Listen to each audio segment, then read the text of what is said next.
प्रकाश पोरे सर के पास आती हूँ। प्रकाश पोरे जी, आपके हिसाब से, आप अनम्यूट कर लीजिएगा सर, आपके मुताबिक मोदी जी को क्या हुआ है सर? आप तो बीजेपी के नेताओं के भी करीब रहे हैं, आपकी बातचीत होती है उन लोगों से जो बीजेपी के करीब हैं, मोदी जी के निकट जो बैठे हुए लोग हैं उनसे आपकी डायरेक्ट बात होती है। आपको क्या लगता है कि प्रधानमंत्री जो 2024 में इस समय कैंपेन करते हुए नजर आ रहे हैं, उन्हें हुआ क्या है? देखो नीलू, ऐसा बात है इसके अंदर कि अभी आवाज सुने आ रही है ना ठीक तरीके से? जी जी जी, आ रही है, बिल्कुल क्लियरली आ हाँ रही है। हाँ हाँ। तो देखिए, बात ऐसी है कि मैं आपको एक बात बताने की कोशिश करता हूँ कि एक आधा एकदम सामान्य, यानी सामान्य वकूफ का आदमी रहता है, एकदम उसकी कोई ज्यादा हैसियत रहती नहीं है, कुछ नहीं है, लेकिन अगर कोई लोग उसकी इमेज ये लार्जर देन लाइफ बना देते हैं और बड़ी बड़ी कसीदे कसते हैं, बड़ी बड़ी बताते हैं ये यूं है, ये त्यों है, ये ढमका है, ये फैलाना है, तो बेसिकली वो आदमी बड़ा तो रहता नहीं, उसका अक्लमंद तो रहता नहीं उतना, लेकिन क्या है कि उसके आजू बाजू में जो लोग रहते हैं वो अपना कुछ स्वार्थ साधने के लिए उसको बड़े बड़े ये लगा देते कि ये फला औरा बना देते उसका एक बड़ा, लेकिन वो औरा असली तो रहता नहीं है। ये इस तरीके से मैं आपको एक एग्जांपल देता हूँ, इसके पहले भी ऐसा हुआ था। अन्ना हजारे का मैं आपको जानबूझ के याद दिलाता हूँ। देखिए, अन्ना हजारे की मैंने करीब करीब 30-40 सभाएं मैंने ली थी, एकदम एकदम इनिशियल स्टेज में, जबकि अन्ना हजारे को कोई पहचानता भी नहीं था। Anna Hazare right to information वगैरह का सारा काम करते थे, मुझे भी लगा कि नहीं ये काम अच्छा है, हमें आगे लेके जाना चाहिए, तो मैंने अन्ना हजारे की करीब करीब 35-40 सभाएं ली। और वो सभाएं लेने के बाद में मेरे एक ध्यान में आ गया कि अन्ना हजारे की जो बुद्धिमत्ता है वो एक लिमिटेड है, एक इसकी, उसको उनके बाहर ना कुछ समझता है, ना कुछ बोल सकते हैं, ना कुछ कर सकते हैं। यानी कहने का मतलब, अगर मैं आपको और शॉर्ट में बताऊं, Anna Hazare is nothing but a tape recorder. उनमें जो कैसेट डालेंगे और बटन दबाएंगे उतना ही बजेगा, उसके ऊपर उनको कुछ आता नहीं है, उनकी खुद की बुद्धिमत्ता कुछ नहीं है। और वही लाइन में मोदी जी आते हैं।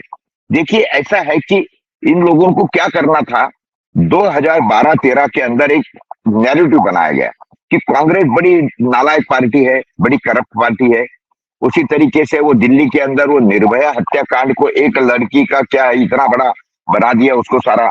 उसके बाद में फिर 2G स्पेक्ट्रम घोटाला, कोल घोटाला, टमका घोटाला, रामदेव बाबा आए, वो रामलीला मैदान पे बैठे, केजरीवाल आए, अन्ना हजारे, उसके बाद में वो अपनी पुलिस ऑफिसर क्या ना किरण बेदी, वो बैठे, वो झंडा तिरंगा लेके, वो ऐसा ऐसा ऐसा, और ये एक ऐसा हवा बना दिया कि कांग्रेस ये पार्टी भयंकर नालायक है, बहुत ज्यादा करप्ट है, और सामान्य आदमियों के दिमाग में ऐसा बैठा कि यार ये इसको भी चेंज करना चाहिए। और उतने में उदय हुआ मोदी जी का।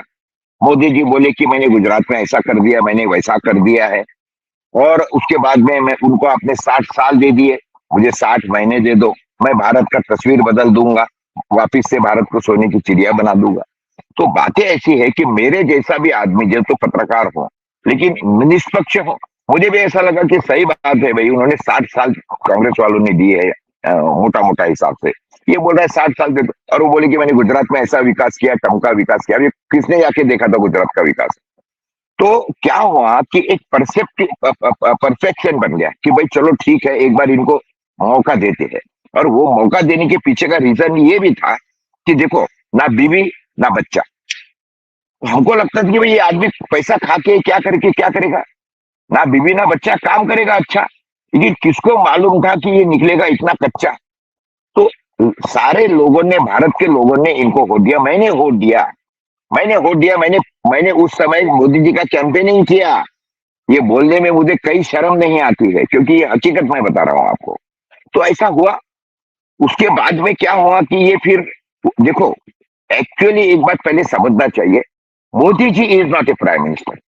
Actually Modi ji is a face of a prime minister, और मोदी जी के पीछे अमित शाह है, और अमित शाह के पीछे अडानी अंबानी है। ये पहले हमने समझना चाहिए। और उसके बाद में उसको ये कर दिया। अभी क्या हुआ कि 2 टर्म हो गए। अभी क्या है कि उम्मीदें सबके दिल में जग जाती है। अभी अमित शाह के दिल में उम्मीद जगी कि मैं पंतप्रधान बन जाऊं। उसके बाद में दूसरे लाइन में है नितिन गडकरी जी, तीसरा है योगी जी, ऐसे लाइन में। तो अभी इसमें क्या होना है, अगर प्राइम मिनिस्टर किसको बनना है तो किसको एक ना तो काटना पड़ेगा। तो अमित शाह ने क्या किया है, मोदी जी की जो सपोर्ट टीम थी जो बताते थे। यानी आपको भी मालूम है कि टेलीप्रॉम्प्टर सिवा मोदी जी बात नहीं कर सकते। अभी टेलीप्रॉम्प्टर हटा दिए, अब मोदी जी को तो खुद की तो अकल नहीं है। देखो खुद आप एकदम क्लियर में देखिए, एक ये आदमी ने एक भी प्रेस कॉन्फ्रेंस नहीं लिया है। क्यों प्रेस कॉन्फ्रेंस नहीं लिया है? क्योंकि भाई प्रेस कॉन्फ्रेंस लेने के बाद में आप मेरे जैसे पत्रकार इनको क्या पूछेंगे कोई भरोसा नहीं है। और वो आप मना नहीं कर सकते कि क्वेश्चन मत पूछो, तो आदमी नंगा हो जाएगा कि भाई इसको कोई अकल नहीं है और कुछ नहीं है। देखो राहुल गांधी तो हर हफ्ते में प्रेस कॉन्फ्रेंस लेते, फॉरेन में प्रेस कॉन्फ्रेंस लिए, बच्चों के सामने ओपनली जाते हैं कि पूछिए आप, 8-8 10-10 हजार बच्चों के सामने रैलियां कर रहे हैं, रैलियों में बोलते हैं। तो कहने का मतलब because why he can speak, क्योंकि उनका स्टडी है हर मामले में। मोदी जी का कोई स्टडी नहीं है, एक सीमित अकल वाला आदमी है, सीमित अकल वाला। मैं जैसा अन्ना हजारे के बारे में बोला ना कि ही is nothing but a tape recorder. Tape recorder में जो कैसे डालेंगे वो बजेंगी, जितना बताए तोता जिसको बोलते हैं ना, तो तोते वाली विषय है। अभी क्या हुआ है कि जैसे अभी इन लोगों को मोदी को हटाना है, तो इनको क्या करना है, मोदी को एक्सपोज करना है। मोदी की सपोर्ट टीम निकाल दिया, तो मोदी जी जितनी उतनी अकल है उतना बोल रहे, फिर उसके अंदर कभी कभी बहकी बहकी जो बातें आपने बोला है उस तरीके से बोलते हैं और लोगों को इमोशनली ये करने की और वो करने की कोशिश करते हैं। तो हालांकि ये बात तो बिल्कुल तय है, पक्की है कि प्राइम मिनिस्टर पद की जो गरिमा है वो गरिमा पूरी खत्म कर दी। कोई प्राइम मिनिस्टर को इस तरीके से बातें शोभा नहीं देती है। मुसलमान वो आपकी दो एक भैंस ले लेंगे, आपका मंगलसूत्र छीन लेंगे, उनको देंगे जिनके ज्यादा बच्चे हैं। अब क्या ये बातें शोभा देती है? अभी भी जो बातें उस तरीके से कर रहे हैं, अभी आपने जिसका जिक्र किया है, मैं वापस से सबका समय नहीं लेना चाहूंगा, अभी पूरी बातें एक्सपोज हो चुकी है। तो बातें कैसी है मालूम है क्या, कि अब उनकी जितनी अकल है उतना वो बोल रहे हैं और ये जानबूझ के किया जा रहा है। बिकॉज अभी अमित शाह वांटेड टू, यानी उनको प्राइम मिनिस्टर सीट की जो रेस है वो रेस में से उनको बाहर करना चाहते हैं कि ये बाहर हो जाए, बाहर हो जाए। तो ये सोची समझी साजिश अमित शाह की चल रही है, इतना मैं बोलूंगा। देखो नीलू जी, बातें ऐसी है कि हरि भाई ने जो बोला है कुछ हद तक कर मैं उनके साथ में सहमत हूँ, लेकिन एक बात से मैं सहमत नहीं कि वो बोलते हैं कि अमित शाह पपेट है। अमित शाह पपेट नहीं है, बहुत शातिर दिमाग का आदमी है। आपको भी मालूम है कि कितने मर्डर्स का चार्ज कितना है और कितनी सीरीज ऑफ क्या बोलते हैं मर्डर्स उनके खाते पे लिखा है, और उसके बाद में किस तरीके से तड़ी पारी से लेके तो सारी, और जस्टिस लोया वगैरह सारा, वो एक सेपरेट चर्चा का विषय है। ही इज ए वेरी शातिर दिमाग का आदमी, एक बात पहले समझना चाहिए। और चाणक्य वगैरह तो ठीक है, चाणक्य तो एक अच्छे इसमें था, लेकिन ये एकदम शातिर यानी कहने क्रिमिनल माइंडेड आदमी है, ये बात पहली बात हमको समझना चाहिए। और दूसरी बात पे ऐसा है कि ये यहाँ तक कि सिर्फ मोदी को ही बाजू में करने की इसमें नहीं कर रहा है। आपको भी मालूम है कि मैं बताना चाहूंगा कि नागपुर में इन्होंने नितिन गडकरी का भी पत्ता काटने की बहुत जबरदस्त कोशिश करी है।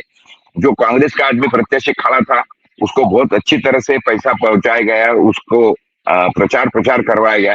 जो नितिन गडकरी का इतना जबरदस्त काम है पूरे इंडिया में, ये तो बिल्कुल मानना पड़ेगा। उनका कोई दुश्मन भी होगा तो मानेगा कि अगर भाजपा में अगर कोई मंत्री है, किसी को भी पूछे छोटे बच्चे को कि, तो वो सिर्फ अगर नितिन गडकरी का ही नाम लेगा अमित शाह मोदी के बाद में। दूसरा तो तीसरा चौथा मंत्री तो किसी को मालूम ही नहीं है। एग्रीकल्चर मिनिस्टर किसी को मालूम नहीं है। पीयूष गोयल की नाम लेगा लेकिन उसका मंत्रालय किसी को मालूम नहीं है। लेकिन नितिन गडकरी का इतना अच्छा काम होने के बाद में नितिन गडकरी ने ये बोला भी था कि ना मैं किसी को वोट मांगने जाऊंगा ना कुछ पोस्टर छपवाऊंगा।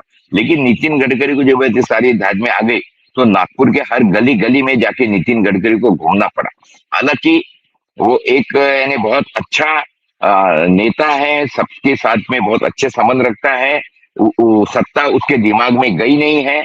अभी भी कभी भी फोन करे तो फोन उठाता है, रिस्पांस आता है, या कम से कम कॉल आता है, बातचीत होती है। यानी शरद पवार और ये दोनों भी एक ही लेवल के आदमी, उनको भी शरद पवार को फोन करे तो कम से कम इंक्वायरी होगी या बात होंगे या कनेक्शन कनेक्ट कर दिया जाएगा। तो बातें ऐसी है कि ये सारी चीजों के अंदर आज के घड़ी में हमारे सामने का जो सबसे बड़ा है चीज, जो दीपक जी ने बोला है कि बातें चरण का चुनाव होना बाकी है, एक चरण। आज परिस्थिति ऐसी है कि ये 1,75,00,000 वोट इन्होंने बढ़ाए। इलेक्शन खत्म होने के बाद में 12 घंटे 14 घंटे के अंदर या 24 घंटे के अंदर पूरा का पूरा फिगर्स आना चाहिए। लेकिन उसके बाद में देखिए 8-10 दिन के बाद में जो भी वोट बढ़े हैं, परसेंटेज बढ़ा है, उसका टोटल कैलकुलेशन निकालो तो करीबन 1,75,00,000 वोट इन्होंने बढ़ाए। कहाँ से आए भाई, कैसे आए? तो चुनाव आयोग इसका कोई जवाब देने को तैयार नहीं है। सुप्रीम कोर्ट के अंदर लोगों ने इसके बारे में ये लगाई है। तो क्या है कि ये बात तो देखिए, महाराष्ट्र के अंदर इनको वापिस से सत्ता में आना था, तो इन्होंने एक एक एमएलए को 50-50 करोड़ रुपए दे के सत्ता हथियाई। 2,500-3,000 करोड़ का गेम ओवरनाइट करवाया इन्होंने, और किस तरीके से सत्ता बनी। उसके बाद में सुप्रीम कोर्ट ने बोला कि सत्ता जो है ये टोटली असंवैधानिक है। उसके बावजूद भी वो आज भी सत्ता में बैठी है हमारी महाराष्ट्र की गवर्नमेंट, और उन्होंने महाराष्ट्र को बिहार से भी बदतर हालत में पहुंचा दिया है सत्ता के राजकारण के बारे में। तो एक बात तो समझिए कि इन लोगों को सत्ता के सामने अगर ये सत्ता हाथ में जाए, इनको ये तो दिख गया है कि सत्ता हाथ से जा रही है, इसीलिए तो वो हर वो आदमी को पकड़ रहे हैं। अजीत पवार को ले रहे हैं, अशोक चौहान को ले रहे हैं, जिनको एक जमाने में इन्होंने भ्रष्टाचारी बोला, जिसके खिलाफ भी पूरी भाजपा पार्टी खड़ी रही। लेकिन उनको क्यों ले रहे? उनको लगता है कि भाई चलो, डूबते को तिनके का सहारा, ऐसा विषय जो रहता है ना, उनको लगता है कि चलो ये पकड़ लिया गाड़ी तो बच जाएगा, ये पकड़ लिया तो हमारा कुछ ना कुछ हो जाएगा। तो इस तरीके से सारे जो इशार उशार जो चल रहे हैं, और हम लोग अंडर एस्टिमेट नहीं कर सकते कोई भी हालत में अमित शाह को या आरएसएस को या बीजेपी को। ये बात तो ध्यान में रखिए कि इन लोगों ने, जैसे ईवीएम का तो चल रहा है, ये किसी की चलने नहीं देते ना। ये ईवीएम के बारे में इतना बड़ा आंदोलन हुआ, इन्होंने कुछ ये नहीं किया। बाकी के भी लोग हर मुद्दे के ऊपर चिल्ला रहे, यानी जेपीसी कई मुद्दे के अंदर मांगी गई, कभी जेपीसी दी नहीं इन्होंने। अगर ये दूध के धुले हुए होते थे तो दूध का दूध पानी का पानी करवा सकते थे, लेकिन अभी तो देख लिए ये तो सारे के सारे अहंकार में और तानाशाह हो गए हैं। ये बात तो बिल्कुल पक्का मानना पड़ेगा। और उसके बाद में अभी फिलहाल में ऐसी परिस्थिति हो गई है कि एक मेंढक हमारे तरफ बोलता है कि मेंढक एक बैल के सामने जाता है, वो बोलता है कि मैं तुझसे भी बड़ा हूं। वो मेंढक फूलने जाता है, हवा भरता है, और एक दिन फूट जाता है। तो वैसे इनकी अभी मोदी जी की हालत हो रही है। इनकी व्यक्तिगत वजूद कुछ भी नहीं है।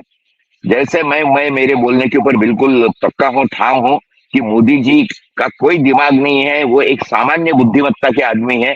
He is nothing but a tape recorder, and he is nothing but he is in the same level of Anna Hazare. उनके जो कैसे डालेंगे वो बजेंगी, वो उनकी उनकी जो कठपुतली, वो कठपुतली है। उनको उनके हाथ उनकी डोर जिसके हाथों में है, वो डोरों के ऊपर वो चलते हैं।